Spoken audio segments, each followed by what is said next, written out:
नमस्कार, मैं सर्वेश तिवारी आप सभी का स्वागत करता हूं आपके अपने यूट्यूब चैनल सर्वलॉ ज्ञान पर। बिहार जुडिशरी मेंस के प्रिपरेशन के संदर्भ में हमने मध्यस्थम एवं 16 अधिनियम 1996 का एक वीडियो पहले बनाया था, जिसमें मध्यस्थम एवं 16 अधिनियम 1996 से संबंधित बहुत सारे महत्वपूर्ण प्रश्नों को हमने डिस्कशन किया हुआ था।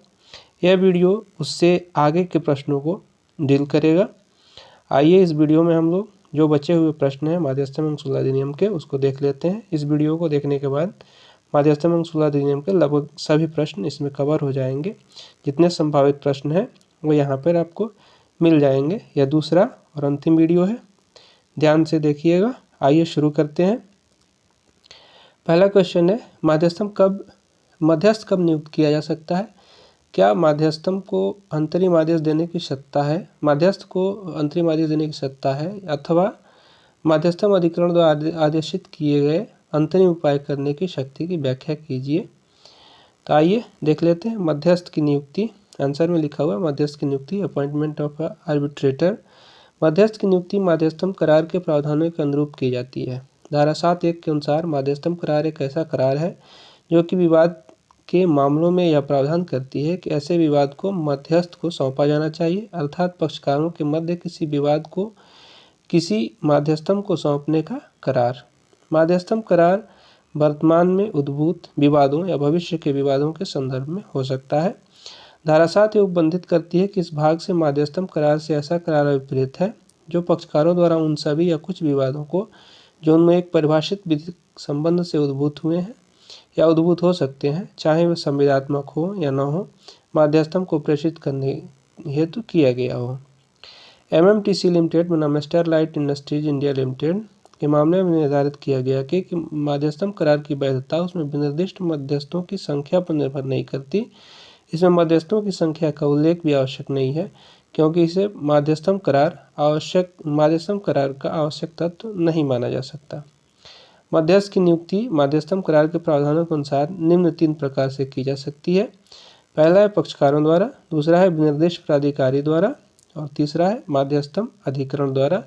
यदि उपरोक्त प्रकार से मध्यस्थ न नियुक्त किए जा सके तब धारा 11(6) के प्रावधानों के अनुसार न्यायालय द्वारा भी मध्यस्थ की नियुक्ति की जा सकती है। मध्यस्थम अधिकरण की अंतरिम आदेश देने की शक्ति, the power of an arbitrator to pass an interim order.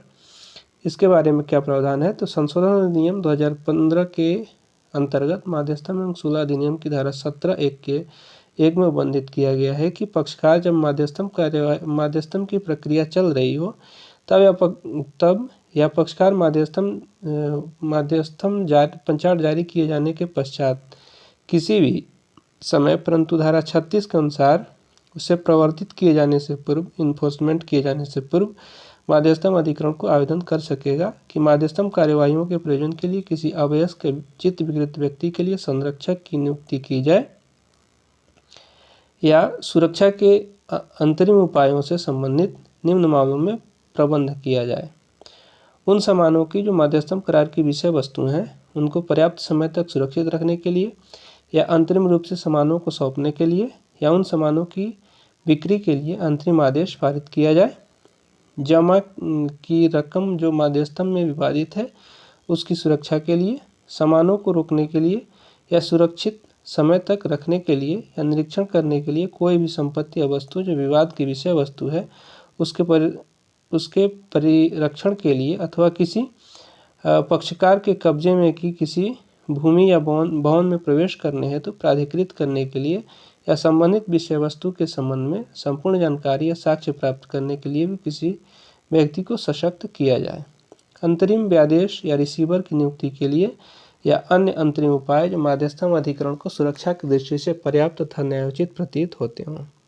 धारा 17(2) में यह स्पष्ट किया गया है कि धारा 37 के अंतर्गत अपील में पारित आदेश के अध्ययन मध्यस्थम अधिकरण द्वारा इस धारा के अंतर्गत जारी किए गए आदेश को सभी प्रयोजनों के लिए न्यायालय के आदेश के समरूप माना जाएगा तथा वह सिविल प्रक्रिया संहिता 1908 के अंतर्गत ठीक उसी प्रकार प्रवर्तनीय होगा मानो वह न्यायालय का आदेश है।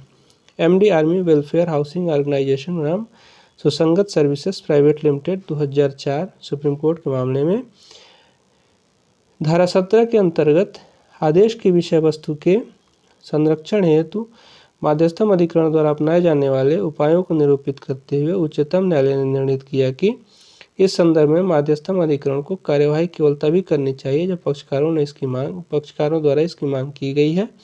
इस संदर्भ में मध्यस्थम के निर्देश केवल संदर्भित विवाद तथा मध्यस्थम करार तक ही सीमित होने चाहिए। उक्त निर्देश केवल विवाद की विषय वस्तु के संरक्षण से ही संबंधित हों। विषय वस्तु के संरक्षण के लिए पक्षकार आवेदन कर सकते हैं, परंतु इनमें से किसी अन्य व्यक्ति को शामिल नहीं कर सकेंगे। इस धारा के अधीन मध्यस्थम अधिकरण द्वारा पारित अंतरिम उपाय के आदेश के विरुद्ध धारा 37(2) के अंतर्गत न्यायालय में अपील की जा सकती है। निष्कर्ष है, यह धारा मध्यस्थम अधिकरण को आदेशित करती है कि वह विवाद से संबंधित विषय वस्तु के अधीन संरक्षण हेतु कोई अंतरिम उपाय आदेशित करे तथा ऐसे उपाय के लिए प्रतिभूति की व्यवस्था कर सके। इस धारा के अधीन मध्यस्थ आदेश पारित करके पक्षकार को ऐसा कुछ करने से रोक सकता है जिससे मध्यस्थम में विवादित विषय वस्तु की संरक्षा की जा सके। वस्तुतः यह एक प्रकार से व्यादेश का ही रूप है, लेकिन इस धारा में व्यादेश शब्द का प्रयोग जानबूझकर नहीं किया गया है क्योंकि न्यायालय के क्षेत्राधिकार में आता है। आइए देखते हैं, अगला प्रश्न है, काफ़ी इंपॉर्टेंट है, कई बार पूछा गया है कि मध्यस्थ का कानूनी औचार क्या होता है। मध्यस्थ का कानूनी औचार पर टिप्पणी लिखें या मध्यस्थ का कानूनी औचार बताइए। तो इसका उत्तर कैसे हम लिखेंगे? मध्यस्थ का कानूनी औचार अधिनियम के अंतर्गत कहीं परिभाषित नहीं है, किंतु अधिनियम की धारा 18 में प्राकृतिक न्याय संबंधी नियम अवश्य समाहित किया गया है। धारा 18 के अनुसार पक्षकारों से समानता का बर्ताव किया जाएगा और प्रत्येक पक्षकार को अपना मामला प्रस्तुत करने का पूर्ण अवसर दिया जाएगा। अधिनियम की धारा 18 के प्रावधान भारतीय संविधान के अनुच्छेद 14 के समान है, जो कि प्राकृतिक न्याय एवं व्यक्तियों के बीच समानता की बात करता है।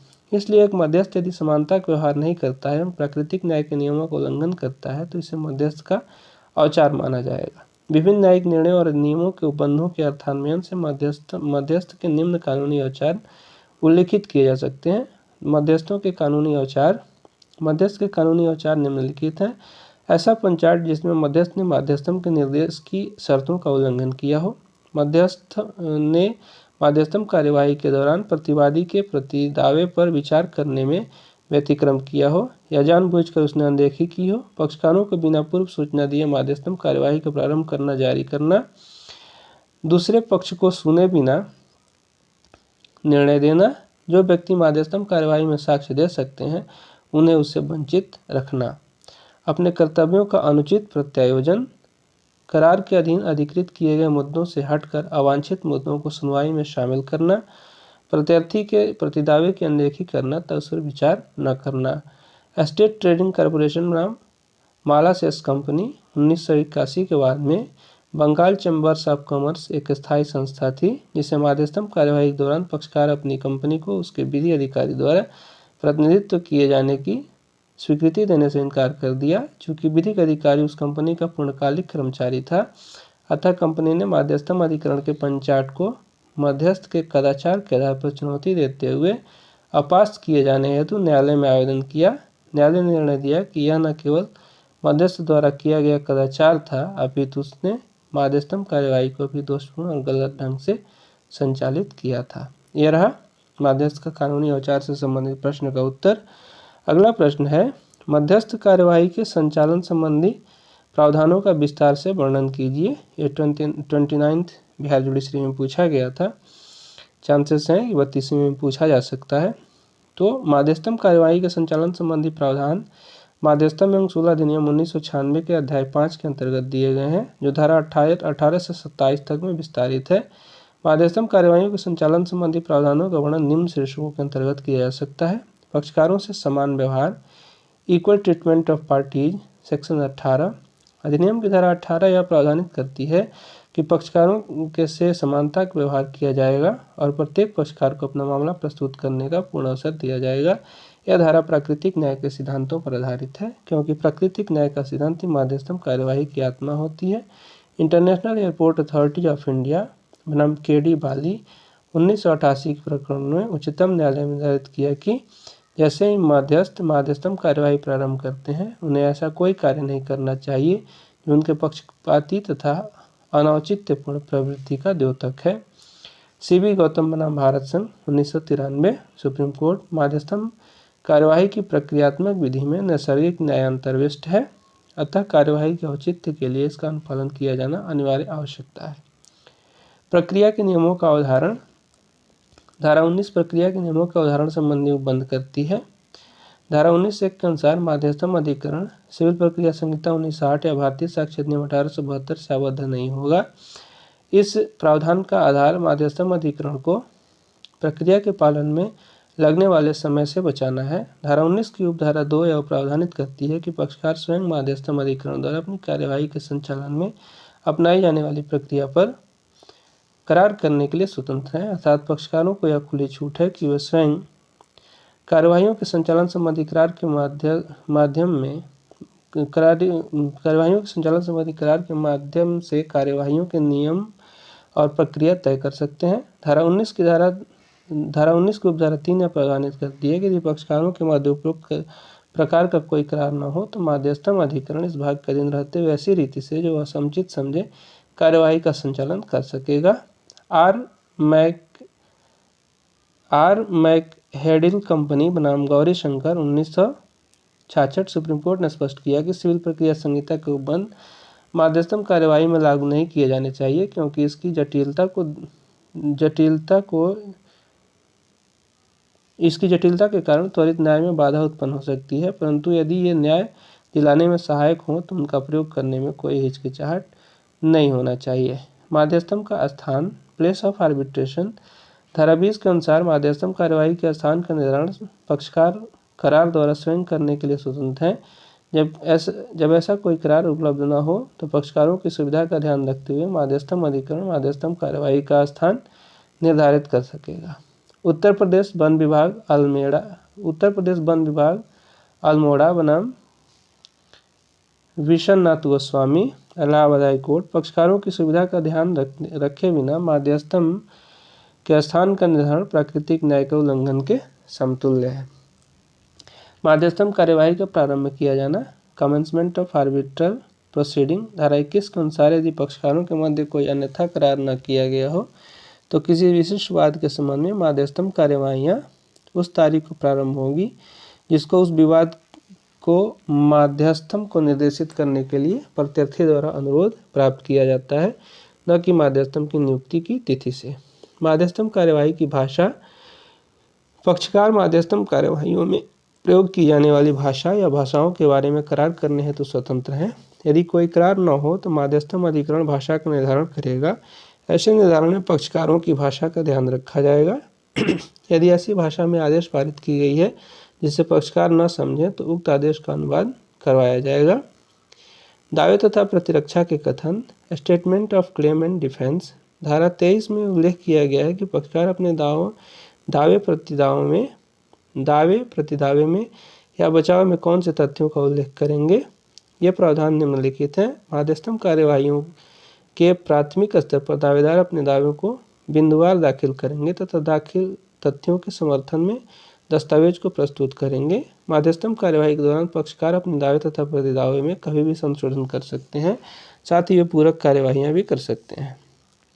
इस धारा में प्रयुक्त दावा से आशय केवल धनराशि के दावे तक ही सीमित नहीं है, अपितु उसमें अन्य अधिकारों का भी समावेश है जिसमें विवाद के कारण पक्षकारों को वंचित रहना पड़ता है। ये दावे पक्षकारों के मध्य संविदा के आधार पर उद्भूत होते हैं। सुनवाई और लिखित कार्यवाहियाँ। धारा 24 के अनुसार जब तक कि पक्षकारों द्वारा अन्यथा करार न किया गया हो, मध्यस्थम अधिकरण यह निश्चित करेगा कि क्या साक्ष्य की प्रस्तुति के लिए मौखिक सुनवाई की जाए या मौखिक बहस की जाए या सुनवाई या कार्रवाइयों को दस्तावेज के आधार पर संचालित किया जाए। यदि किसी पक्षकार या कार्रवाइयों को उचित प्रक्रम पर अनुरोध किया जाए तो मध्यस्थम अधिकरण मौखिक सुनवाई करेगा जब तक पक्षकारों द्वारा अभिव्यक्त करार में मौखिक कार्यवाही का वर्णन न किया गया हो। धारा 24(2) में उल्लिखित है कि सुनवाई की कार्यवाही की सूचना पक्षकारों को पहले से दी जानी चाहिए। मध्यस्थम अधिकरण अपने समक्ष प्रस्तुत सभी दस्तावेजों की सूचना दूसरे पक्षकारों को आवश्यक रूप से देगा। विनय कुमार कोहली बनाम भारत संघ 2003। मध्यस्थ तथा सुलहकर्ता को किसी भी निर्णय पर पहुंचने से पहले दोनों पक्षों को सुनवाई का पूर्ण अवसर प्रदान किया जाना चाहिए। धारा 23 एवं 24 में प्रयुक्त सुनवाई शब्द का अर्थ दोनों पक्षों की सुनवाई से है। पक्षकार का व्यतिक्रम। धारा 25 में उल्लेख किया गया है कि जब तक पक्षकारों ने अन्यथा करार न किया हो, तब यदि बिना पर्याप्त कारण दावेदार दावा कथन को संसूचित करने में असफल रहता है, तब उसका दावा खारिज कर दिया जाएगा, अर्थात माध्यस्थम कार्यवाही समाप्त कर दी जाएगी। यदि प्रत्यार्थी रेस्पोंडेंट अपने बचाव कथन को संसूचित नहीं करता है, तब अधिकरण यह आधारित कर सकेगा कि प्रत्यार्थी ने दावे को स्वीकार कर लिया है। यदि पक्षकार मौखिक सुनवाई पर उपस्थित होने में असफल रहता है, तब अधिकरण कार्यवाही को जारी रख सकता है तथा अपने समक्ष उपलब्ध दस्तावेज के आधार पर पंचाट जारी कर सकता है। इस धारा के प्रावधान नए हैं, जिनके द्वारा माध्यस्थम अधिकरण को अधिकृत किया गया है कि दावेदार पक्षकार कालावधि से पहले अपने दावे का विवरण माध्यस्थम अधिकरण को प्रेषित करने में विफल रहता है, तो माध्यस्थम कार्यवाही को समाप्त कर माध्यस्थम कार्यवाही को समाप्त कर सकेंगे। इसका कारण यह है कि यदि दावेदार स्वयं दावा करने में लोप या लापरवाही करता है, तो मध्यस्थता के लिए कुछ भी नहीं रह जाता है। अतः ऐसी स्थिति में मध्यस्थम कार्यवाही को समाप्त करना ही न्यायोचित होगा। इसे एक पक्षीय पंचाट भी कहा जाता है। मध्यस्थम अधिकरण द्वारा नियुक्त किए गए विशेषज्ञ expert appointed by arbitral tribunal, धारा 26 के अनुसार जब तक पक्षकारों में अन्यथा करार न हो, तब माध्यस्थम अधिकरण द्वारा अवधारित किए जाने वाले विनिर्दिष्ट विवादियों पर उसे रिपोर्ट करने के लिए एक अथवा अधिक विशेषज्ञों की नियुक्ति कर सकेगा और पक्षकारों से अपेक्षा कर सकेगा कि यह विशेषज्ञ को कोई सुसंगत सूचना दे या प्रस्तुत करे या किन्हीं सुसंगत दस्तावेजों, माल या अन्य संपत्ति को उसके निरीक्षण हेतु उपलब्ध कराए। जब तक पक्षकारों में अन्यथा करार न हो, तब तक यदि पक्षकार निवेदन करता है, यदि माध्यस्थम अधिकरण आवश्यक मानता है, तो विशेषज्ञ अपनी लिखित या मौखिक रिपोर्ट प्रदान करने के पश्चात मौखिक सुनवाई में भाग लेगा, जहां पक्षकारों को विवादित बिंदुओं पर अभिसाक्ष्य देने हेतु उससे प्रश्न करने और विशेषज्ञ साक्षियों को प्रस्तुत करने के लिए अवसर प्राप्त होगा। जब तक पक्षकारों में अन्यथा करार न हो, तब तक पक्षकारों के निवेदन पर विशेषज्ञ अपने कब्जे में उन सभी दस्तावेजों, माल या अन्यथा संपत्ति के परीक्षण के लिए उस पक्षकार को उपलब्ध कराएगा जिन्हें अपनी रिपोर्ट तैयार करने के लिए प्रदान किया गया था। साक्ष्य ग्रहण, टेकिंग एविडेंस, धारा 27 के अनुसार माध्यस्थम अधिकरण या माध्यस्थम अधिकरण के अनुमोदन पर कार्यवाही के पक्षकार साक्ष्य लेने के प्रयोजन से न्यायालय में आवेदन प्रस्तुत कर सकते हैं। न्यायालय किए गए आवेदन में निम्न बातों का उल्लेख करना आवश्यक है: पक्षकारों और मध्यस्थों के नाम और पते, दावे की सामान्य प्रकृति और मांगा के अनुतोष, साक्ष्य जो लिया जाना है, साक्षी का नाम, पता, साक्ष्य की विषय वस्तु तथा संबंधित दस्तावेज। आवेदन प्राप्त होने के पश्चात न्यायालय अपनी विधिक प्रक्रिया के अनुसार साक्ष्य ग्रहण कर सकेगा। ONGC बनाम अनिल कंस्ट्रक्शन कंपनी 2000 के मामले में सुप्रीम कोर्ट ने निर्धारित किया कि माध्यस्थम को अधिकार है कि वह माध्यस्थम कार्रवाई के दौरान कितने भी अंतरिम पंचाट पारित कर सके। तो यह रहा अंतरिम पंचाट से संबंधित प्रश्न, जिसका उत्तर आप इस तरह से लिख सकते हैं। आइए देखते हैं अगला प्रश्न क्या कहता है। अगला प्रश्न है, माध्यस्थम पंचाट क्या है? मध्यस्थम पंचाट के आवश्यक तत्व क्या है? ये पहले डिस्कशन हो चुका है, ये पहले वाले वीडियो में आप इसको देख सकते हैं। अगला क्वेश्चन है, अंतरिम पंचाट जारी करने की मध्यस्थ की शक्ति का परीक्षण कीजिए। क्या पंचाट को न्यायालय में चुनौती दी जा सकती है? आइए देखते हैं इस प्रश्न का उत्तर। अंतरिम पंचाट जारी करने की मध्यस्थ की शक्ति के बारे में प्रावधान यहाँ पे 31(6), 17 और 21C में किया गया है। आइए इसको देख लेते हैं। अंतरिम पंचाट माध्यस्थम सुलह नियम की धाराएं 31(6), 17 एवं 21C में अंतरिम पंचाट के संबंध में प्रावधान मिलते हैं। 21C के अनुसार माध्यस्थम पंचाट के अंतर्गत एक अंतरिम पंचाट भी सम्मिलित है। Arbitral award includes N interim award. धारा 31(6) के अनुसार माध्यस्थम अधिकरण माध्यस्थम कार्यवाही के दौरान किसी भी समय किसी भी मुद्दे पर अंतरिम पंचाट दे सकेगा, जिसके बारे में वह अंतिम पंचाट दे सकता है।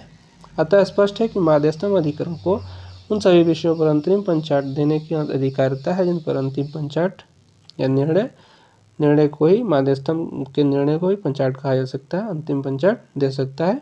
माध्यस्थम अंतरिम पंचाट देने की सामान्यतः अंतरिम पंचाट देने की आवश्यकता उस स्थिति में पड़ती है जब अनेक विवादित मुद्दों में कुछ का निर्धारण पूरी तरह से हो जाता है जबकि उससे संबंधित अन्य मुद्दों का निपटारा होना शेष रहता है, इसलिए ही अंतरिम पंचायत देने की आवश्यकता पड़ती है। उदाहरण है, मध्यस्थता में तो विवादों के साक्ष्य के आधार पर मध्यस्थता अधिकरण ने पक्षकार पर दायित्व आरोपित कर लिया हो, लेकिन दायित्व की निश्चित राशि का निर्धारण होना अभी बाकी हो, तो ऐसी दशा में पक्षकार के दायित्व के बारे में अंतरिम पंचायत दिया जा सकता है। अंतरिम पंचायत के संबंध में मध्यस्थ की शक्ति धारा 17 है। धारा 17 के अनुसार मध्यस्थता अधिकरण को अंतरिम पंचायत के संबंध में निम्नलिखित शक्ति हैं। विवाद से संबंधित विषय वस्तु के उचित संरक्षण हेतु कार्यवाही के दौरान कोई अंतरिम उपाय आदेशित करे, समुचित प्रतिभूति की व्यवस्था करने के लिए अंतरिम आदेश दे सकता है यदि मध्यस्थता उचित समझे तो, पंचायत को चुनौती या पंचायत का अपास्त किया जाना।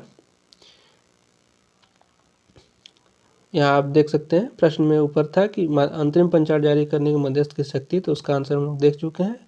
इसी में एक दूसरा प्रश्न भी जुड़ा हुआ है कि क्या मध्यस्थम पंचायत को चुनौती दी जा सकती है, तो उसका उत्तर यहाँ पर है पंचायत को चुनौती या पंचायत का अपास्त किया जाना।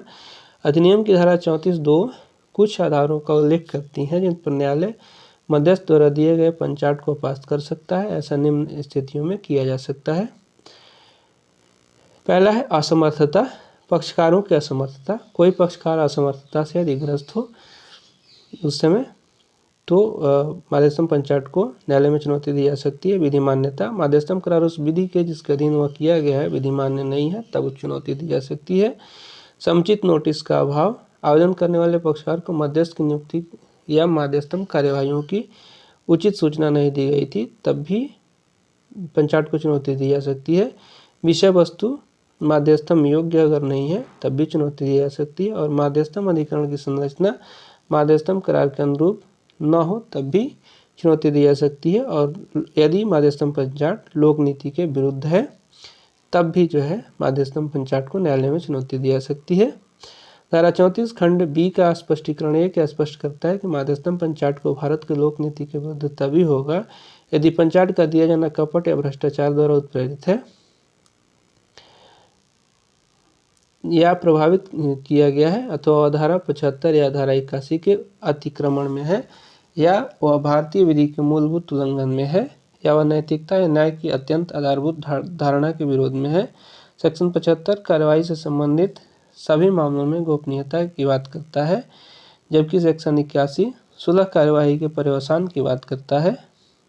सेक्शन 34(3) में कहा गया है कि मध्यस्थम पंचायत को अपास्त करने के लिए आवेदन उस तिथि से जिस तिथि को निस्तारण किया गया है 3 मास के भीतर देना होगा। परंतु यदि न्यायालय को समाधान हो जाता है और पक्षकार पर्याप्त कारण दर्शित कर देता है तो 3 मास से अधिक समय के भीतर भी पंचायत अपास्त करने के आवेदन को स्वीकार किया जा सकता है। पृथक्करण के सिद्धांत का पंचायत पर प्रभाव, धारा 34(2)(a)(4) new India civil sports private limited बनाम ONGC 1997 के मामले में सुप्रीम कोर्ट ने कहा कि धारा 34(2)(a)(4) के परंतुक में पंचायत के पृथक्करण के सिद्धांत को अंतर्निहित किया गया है। इस सिद्धांत के अनुसार यदि दोषपूर्ण पंचायत का कुछ भाग मध्यस्थम के क्षेत्राधिकार से बाहर है और शेष भाग पूर्ण रूप से निर्देश की सीमा के भीतर हो तथा वैध तथा प्रवर्तनीय हो, तो पंचायत के पृथक्करण के सिद्धांत के आधार पर पंचायत को आंशिक रूप से अपास्त करना चाहिए और शेष वैध तथा प्रवर्तनीय भाग को वैध निर्णीत किया जाना चाहिए। न्यायिक निर्वचन के आधार पर कदाचार भी पंचायत को अपास्त करने का आधार है।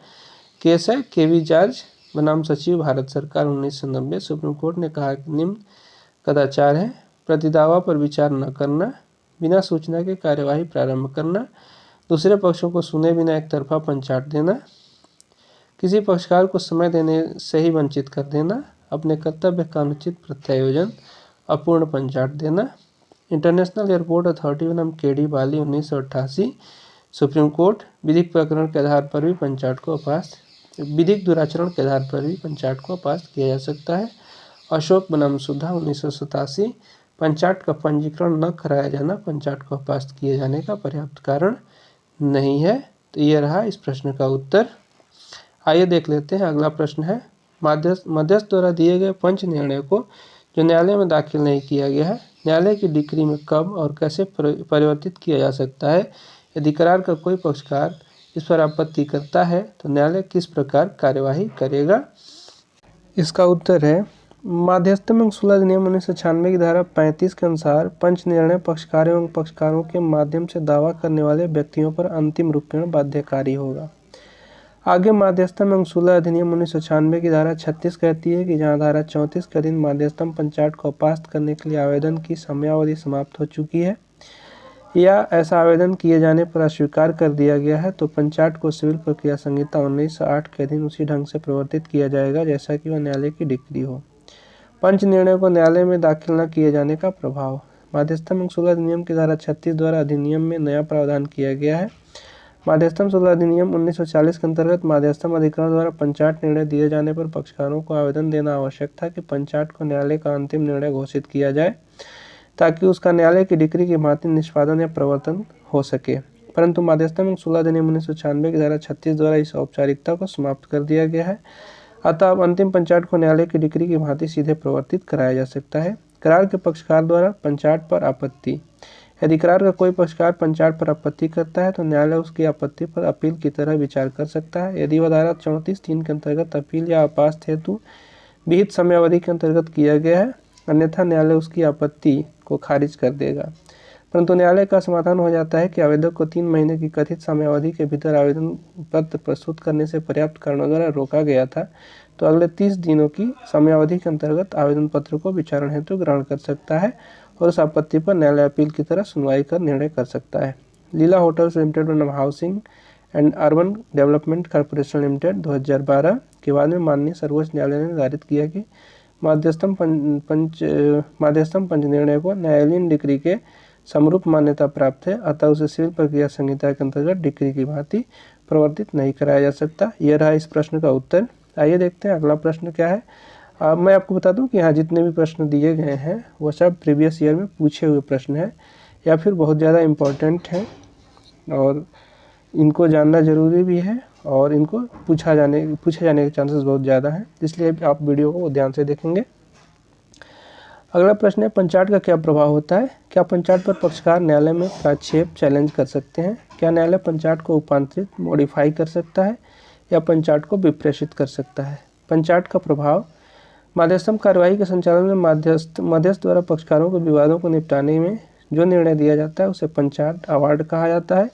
माध्यस्थम पंचायत निर्णय से पक्षकारगण आबद्ध होते हैं, परंतु इसके अलावा और कोई तीसरा व्यक्ति या पक्षकार पंचायत से आबद्ध नहीं होगा। प्रोफेसर रसेल के अनुसार पक्षकारगण एवं वे व्यक्ति जो पंचायत के हकदार होते हैं पंचायत से आबद्ध होते हैं तथा इसमें उल्लिखित तथ्यों का निश्चायक साक्ष्य होता है।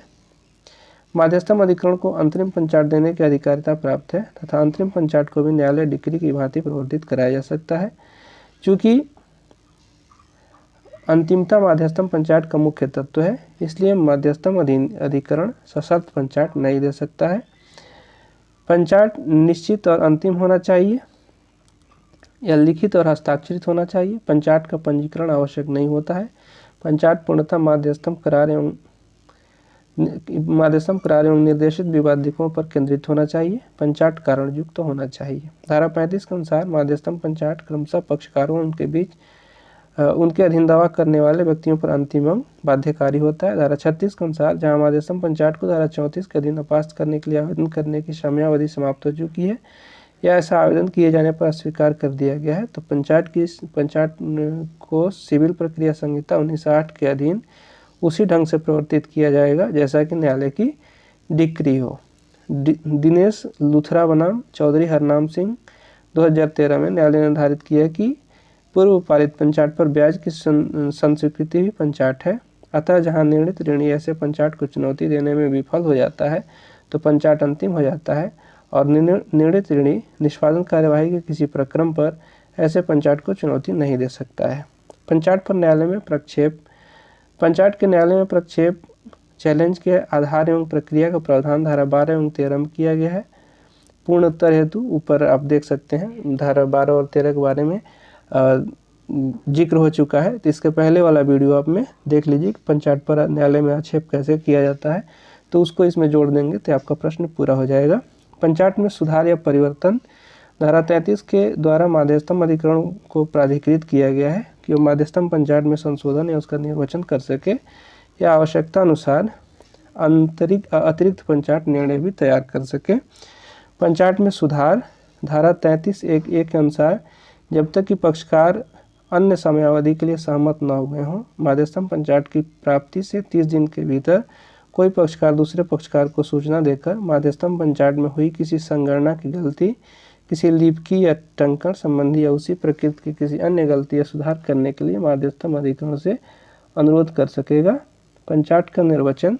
जब तक कि अन्यथा करार न हो, मध्यस्थम पंचाट की प्राप्ति से 30 दिन के भीतर यदि पक्षकार इसके लिए सहमत हो तो कोई पक्षकार दूसरे पक्षकार को सूचना देकर पंचाट की किसी भी निर्दिष्ट बात या भाग का निर्वचन करने के लिए मध्यस्थम अधिकरण से अनुरोध कर सकेगा।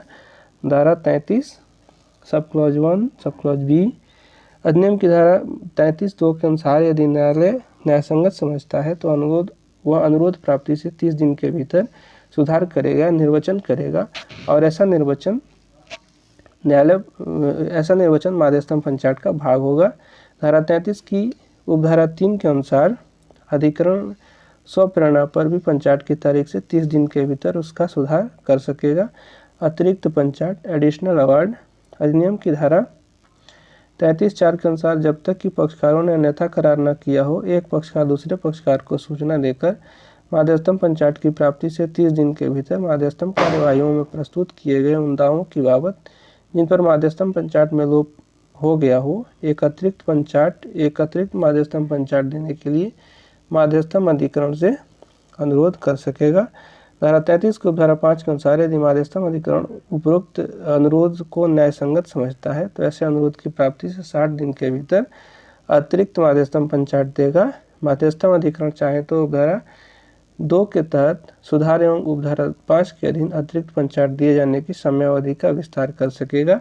धारा 31 के अंतर्गत दिए गए मध्यस्थम पंचाट के स्वरूप एवं अंतर वस्तु संबंधी प्रावधान अतिरिक्त पंचाट के संबंध में भी लागू होगा। मेसर्स जे एंड कंपनी बनाम 3rd ADJ देहरादून 2000 के मामले में अभिनिर्धारित किया गया कि धारा 30 एवं 33 के तहत आपत्ति खारिज किए जाने के विरुद्ध द्वितीय अपील का प्रावधान अधिनियम के तहत पक्षकार को प्राप्त है। इसके बाद ये थोड़ा सा नोट्स में लिखा गया था। धारा 37 में अपीलनीय आदेश के बारे में वर्णन है। इसके बाद आगे बढ़ते हैं, अगला क्वेश्चन हम लोग देखते हैं। मध्यस्थता एवं सुलह अधिनियम के अंतर्गत किसी मध्यस्थता करार पर मर्यादा अधिनियम के उपबंध कहाँ तक लागू होते हैं, यह प्रश्न पूछा गया है कि लिमिटेशन एक्ट 1963 जो है उसके प्रावधान मध्यस्थता एवं सुलह अधिनियम 1996 पर लागू होते हैं कि नहीं लागू होते हैं, और लागू होते हैं तो कहाँ तक लागू होते हैं। तो आइए इसका आंसर देख लेते हैं। मध्यस्थता एवं सुलह अधिनियम 1996 की धारा 43 परिसीमा के बारे में प्रावधान करती है। इस धारा में बताया गया है कि परिसीमा अधिनियम 1963 के प्रावधान मध्यस्थम कार्यवाहियों पर किस सीमा तक लागू होते हैं। धारा 43 के अनुसार परिसीमा अधिनियम 1963 मध्यस्थम को वैसे ही लागू होगा जैसे कि वह न्यायालय में की कार्यवाहियों पर लागू होता है। इस अधिनियम के भाग 1 के प्रयोजन के लिए मध्यस्थम कार्यवाही न्यायिक कार्यवाही के समान है। वजीर चंद बनाम भारत संघ के मामले में सर्वोच्च न्यायालय ने कहा कि एक विशिष्ट विवाद के संबंध में मध्यस्थम द्वारा परिसीमा अधिनियम लागू किया जाना आवश्यक है यदि इस प्रकार के दावों के लिए ऐसा किया जाना आवश्यक है। धारा 43(2) के अनुसार मध्यस्थम कार्यवाही उस तिथि को प्रारंभ हुई मानी जाएगी जो मध्यस्थम कार्यवाही के प्रारंभ के लिए इस अधिनियम की धारा 21 में उल्लिखित है। धारा 21 के अनुसार यदि पक्षकारों के मध्य अन्यथा करार नहीं है तो किसी विशिष्ट विवाद के संदर्भ में मध्यस्थम कार्यवाही उस तिथि को प्रारंभ हुई मानी जाएगी जिस तिथि को मध्यस्थम को संदर्भित करने का अनुरोध विशिष्ट विवाद के संबंध में प्रत्यर्थी या विपक्षी को प्राप्त हो जाता है। जहां पक्षकारों के मध्य करार के अंतर्गत प्रत्येक पक्षकार द्वारा मध्यस्थ नियुक्त किया जाना है, ऐसी परिस्थिति में मध्यस्थम तब प्रारंभ हो जाता है जब एक पक्षकार अपने द्वारा मध्यस्थम की नियुक्ति की सूचना दूसरे पक्षकार या विपक्षी को देता है। इस प्रकार इस सूचना द्वारा पक्षकार विपक्षी से यह आशा करता है कि या तो वह अपना मध्यस्थ नियुक्त करे या उसके मध्यस्थ को या पूर्व नियुक्त मध्यस्थ को एकमात्र मध्यस्थ के रूप में स्वीकार करे। इस धारा की उपधारा 2 के प्रावधानों के अंतर्गत सूचना दिया जाना आदेशात्मक है। धारा 43(3) न्यायालय को किसी विशिष्ट मामले में समयावधि के विस्तार की शक्ति देती है यदि ऐसा किया जाना न्याय के लिए उचित तथा युक्तियुक्त समझता है। धारा 43(4) के अनुसार जहाँ न्यायालय आदेश दे कि मध्यस्थम पंचायत अपास्त कर दिया जाए, वहाँ इस प्रकार निवेदित किए गए विवाद के बारे में कार्यवाही के, जिसमें मध्यस्थम भी है, प्रारंभ के लिए परिसीमा अधिनियम 1963 द्वारा बीत समय की संगणना करने में मध्यस्थम के प्रारंभ और न्यायालय के आदेश की तारीख के बीच की कालावधि अपवर्जित कर दी जाएगी। अगला प्रश्न है जो कि 31 BGS में पूछा गया था, विदेशी पंचायत पर टिप्पणी लिखिए। या जिनेवा कन्वेंशन पंचायत या न्यूयॉर्क कन्वेंशन पंचायत पर टिप्पणी लिखिए। ऐसा पंचायत जो मध्यस्थम एवं सुलह अधिनियम 1996 के भाग 2 के अधीन न्यूयॉर्क कन्वेंशन या जिनेवा कन्वेंशन के अधीन दिया जाता है वह विदेशी पंचायत कहलाता है। एक विदेशी पक्षकार एवं विदेशी मान्यता वाले पंचायत विदेशी पंचायत कहे जा सकते हैं। इस प्रकार स्पष्ट है कि विदेशी पंचायत के अंतर्गत निम्न आते हैं: न्यूयॉर्क अभिसमय पंचायत, न्यूयॉर्क कन्वेंशन अवार्ड, इसमें सेक्शन है 44 से 52 तक, और जिनेवा अभिसमय पंचायत जिसका सेक्शन है 52 से 60 तक के। इन दोनों में जो पंचायत शामिल होते हैं वो विदेशी पंचायत कहे जाते हैं। जिनेवा अभिसमय पंचायत अंतर्राष्ट्रीय व्यापारिक संविधाओं से उत्पन्न विवादों को सुलझाने हेतु मध्यस्थम पर बल देने की आवश्यकता जब महसूस हुई तो सभी राष्ट्रों से यह अपेक्षा की गई कि वे विदेशी पंचायत को अपने अपने देशों में मान्यता प्रदान करके अपने क्षेत्रों को लागू करें। लीग ऑफ नेशंस राष्ट्र संघ ने इसके लिए महत्वपूर्ण प्रयास किया, जिसके परिणाम स्वरूप 24 सितंबर 1923 को विभिन्न राष्ट्रों के बीच एक संधि हुई जिसको प्रोटोकॉल पूर्व संधि अथवा आर्बिट्रेशन क्लॉजेज जिनेवा प्रोटोकॉल कहा गया। इस पर 30 राष्ट्रों का अनुमोदन था। इसमें मध्यस्थम प्रक्रिया तथा मध्यस्थम पंचायत के निष्पादन का उपबंध था। इस प्रोटोकॉल की कमियों को दूर करने के उद्देश्य से पुनः संधि हुई। इस दूसरी संधि का उद्देश्य जिनेवा प्रोटोकॉल के अंतर्गत हुए मध्यस्थम करारों से उत्पन्न होने वाले अंतर्राष्ट्रीय मध्यस्थम पंचायत की मान्यता तथा प्रवर्तन से संबंधित उपबंध करना था। यही दूसरी संधि विदेशी मध्यस्थम के निष्पादन पर अंतर्राष्ट्रीय अभिसमय international convention of execution of foreign arbitral award Geneva अभिसमय कहलाता है। यह संधि 26 दिसंबर 1927 को जिनेवा में हुई थी। इसको भारत सहित 24 देशों ने अनुसमर्थित किया था। जिनेवा अभिसमय के अनुसार इस प्रकार हस्ताक्षर करने वाले प्रत्येक राष्ट्र हस्ताक्षरकर्ता दूसरे राष्ट्र के बीच प्रोटोकॉल पूर्व संधि से संबंधित करारों से उत्पन्न होने वाले विवाद पर किए गए मध्यस्थम पंचायत विदेशी पंचायत को मान्यता देगा तथा अपने राज्य क्षेत्र में लागू करेगा। भारत प्रोटोकॉल 1923 एवं जिनेवा अभिसमय 1927 का हस्ताक्षर करता राष्ट्र या प्रोटोकॉल 24 सितंबर 1923 तथा जिनेवा अभिसमय 26 सितंबर 1927 को लागू करने तथा प्रभावी बनाने के उद्देश्य से मध्यस्थम प्रत्येक काल एवं उद्देश्य से मध्यस्थम प्रोटोकॉल एंड कन्वेंशन अधिनियम 1937 या जिनेवा अभिसमय को अधिनियमित किया गया। मध्यस्थम एवं सुलह अधिनियम 1996 के अध्याय 2 की धाराएं 53 से 60 तक में जिनेवा अभिसमय पंचायत के संबंध में बंद किया गया है। धारा 53 में विदेशी पंचायत का निर्वचन है। धारा 54 के अनुसार CPC 1960 के किसी बात के होते हुए भी न्यायिक प्राधिकारी किसी संविदा संबंधी विवाद की स्थिति में जिस पर धारा 53 लागू होती है पक्षकारों को मध्यस्थम के लिए निर्दिष्ट करेगा। धारा 55 के अनुसार कोई विदेशी पंचायत उन व्यक्तियों के लिए प्रवर्तनीय होगा जिनके लिए किया गया है। धारा 56 के अनुसार विदेशी पंचायत को प्रवर्तित करने के लिए आवेदनकर्ता आवेदन के साथ मूल पंचायत की प्रमाणित प्रति तथा पंचायत की अंतिमता आदि का साक्ष्य प्रस्तुत करेगा। धारा 57 में विदेशी पंचायत के प्रवर्तन की शर्तें दी गई हैं, जिसमें प्रमुख यह है कि पंचायत विधि के अधीन मान्य मध्यस्थम के निवेदन पर किया गया होना चाहिए। पंचायत की विषय वस्तु ऐसी हो जिसका भारत की विधि के अधीन मध्यस्थम द्वारा निपटारा किया जा सकता है। पंचायत मध्यस्थम प्रक्रिया के तहत गठित अधिकरण द्वारा किया गया हो। पंचायत अंतिम हो या लोक नीति के प्रतिकूल न हो। धारा 58 के अनुसार पंचायत विधि के अनुसार प्रवर्तनीय है। पंचायत को न्यायालय की डिक्री समझा जाएगा। न्यूयॉर्क का अभिसमय पंचायत मध्यस्थम एवं सुलह अधिनियम 1996 की धारा 1996 का भाग 2 अध्याय 1 धारा 44 से 52 तक न्यूयॉर्क का अभिसमय पंचायत से संबंधित है। धारा 44 न्यूयॉर्क का अभिसमय पंचायत के अंतर्गत विदेशी पंचायत को परिभाषित करती है। न्यूयॉर्क का अभिसमय पंचायत के अंतर्गत विदेशी पंचायत धारा 44 के अनुसार विदेशी पंचायत को ऐसा मध्यस्थम पंचायत अभिप्रेत है जो व्यक्तियों के बीच उन विधिक संबंधों से, चाहे वह संविदात्मक हो या न हो, जिन्हें भारत के प्रवृत्ति विधि के अंतर्गत वाणिज्यिक समझा गया है, उत्पन्न होने वाले मतभेदों के बारे में हो, जो 11 अक्टूबर 1960 को या उसके पश्चात ऐसे माध्यस्थम के जिसको पहली अनुसूची में दिया गया विषय में लागू होता है किसी लिखित करार के अनुसरण में किया गया है, और ऐसे राज्य क्षेत्र में किसी में किया गया जिसे राजपत्र में केंद्रीय सरकार द्वारा लागू करने की घोषणा की गई है। रामजी लाल एंड सन्स बनाम इन्वेस्ट इम्पोर्ट 1981 के बाद में अब निर्धारित किया गया कि यह प्रावधान उस स्थिति में लागू नहीं होगा जहाँ पंचाट ऐसे विदेश में निर्मित किया गया हो जो न्यूयॉर्क का विषय में न्यूयॉर्क कन्वेंशन का पक्षकार नहीं था। इस प्रकार विदेशी पंचाट से तात्पर्य 11 अक्टूबर 1960 को या उसके पूर्व निर्मित ऐसे माध्यस्थम पंचाट से जो व्यक्तियों के मध्य संविदात्मक या अन्यथा निर्मित विधिक संबंध से उत्पन्न मतभेद या विवाद के संबंध में हो तथा उस विवाद या मतभेद को भारत में प्रवृत्त किसी विधि के अधीन वाणिज्यिक माना गया है।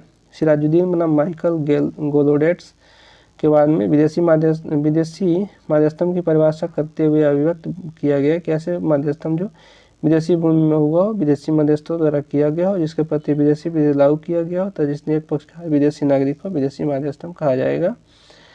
धारा 45 के अंतर्गत माध्यस्थम के पक्षकारों को निर्देशित करने के लिए निवारक प्राधिकारियों की शक्तियों का वर्णन किया गया है। धारा 46 में विदेशी पंचाट को संबंधित व्यक्तियों के मध्य आबद्ध कर घोषित करती है। धारा 48 में विदेशी पंचाट की शर्तें दी गई है। धारा 49 में विदेशी पंचाट को प्रवर्तनीय बनाया गया। धारा 50 में अपीलीय आदेश तथा धारा 51 में व्यावृत्ति उपबंधित है। धारा 52 के अनुसार अधिनियम के भाग 2 का अध्याय 2 ऐसी विदेशी पंचाटों के संबंध में लागू नहीं होगा जिसको यह अध्याय लागू होता है, अर्थात जेनेवा विषय में पंचाट से संबंधित उपबंध न्यूयॉर्क का विषय में पंचाट के संबंध में लागू नहीं होंगे। जेनेवा विषय में पंचाट के अंतर्गत विदेशी पंचाट दूसरा हेडिंग है। धारा 53 के अनुसार विदेशी पंचाट से तात्पर्य भारत में प्रवृत्त किसी विधि के अंतर्गत वाणिज्यिक विषय वस्तु के रूप में मान्य किसी विषय वस्तु के संदर्भ में मतभेद या विवाद पर माध्यस्थम पंचाट से है जो 28 जुलाई 1924 के पश्चात बनाया गया है। विदेशी पंचाट जेनेवा विषय में पंचाट के आवश्यक तत्व यह कि किसी विषय पर मतभेद या विवाद पर माध्यस्थम पंचाट है। विवाद या मतभेद वाणिज्यिक विषय वस्तु से संबंधित हो। यह वाणिज्यिक विषय वस्तु भारतीय विधि के अनुसार होना चाहिए। यह 28 जुलाई 1924 के पश्चात बनाया गया है। इस पक्षकार जेनेवा विषय के सदस्य हों तथा केंद्रीय सरकार ने यह अधिसूचित किया हो कि जेनेवा विषय में जिस क्षेत्र में लागू होगा वही यह पंचाट लागू होगा। तो ये रहे लगभग सारे प्रश्न इसमें कवर हो गए हैं। इस एक्ट का नाम है माध्यस्थम एवं सुलह अधिनियम। तो माध्यस्थम से तो सारे प्रश्न देख चुके हैं। सुलह से बहुत ज़्यादा प्रश्न नहीं बनते हैं। सुलह से एक प्रश्न पूछा जाता है समझौता करार क्या होता है। तो सुलह के बाद जो जिस तरह से पंचाट निर्मित किया जाता है उसी तरह से जो निर्णय लिखा जाता है जो दोनों के समझौता के दोनों पक्षकारों के समझौता के बाद जो एकमत का जो निर्णय होता है उसको समझौता करार कहते हैं। इससे संबंधित प्रावधान आप लोग देख लेंगे। बस इतना अगर आप कर लेते हैं तो कुछ और पढ़ने की आपको ज़रूरत नहीं पड़ेगी। ये रहा आपका माध्यस्थम एवं सुलह अधिनियम 1996 से संबंधित कंप्लीट वीडियो। इससे पहले एक वीडियो बना चुके हैं, अगर वो उस वीडियो को आपने नहीं देखा है तो उसको देख लीजिए, पूरी तैयारी आपकी हो जाएगी। अगर वीडियो अच्छा लगा हो, थोड़ा भी लाभकारी आपको लगा हो तो चैनल को सब्सक्राइब कीजिए, वीडियो को लाइक कीजिए और वीडियो को शेयर करिए ताकि अन्य लोगों तक भी इसका लाभ पहुंच सके। आप सभी का धन्यवाद, आभार।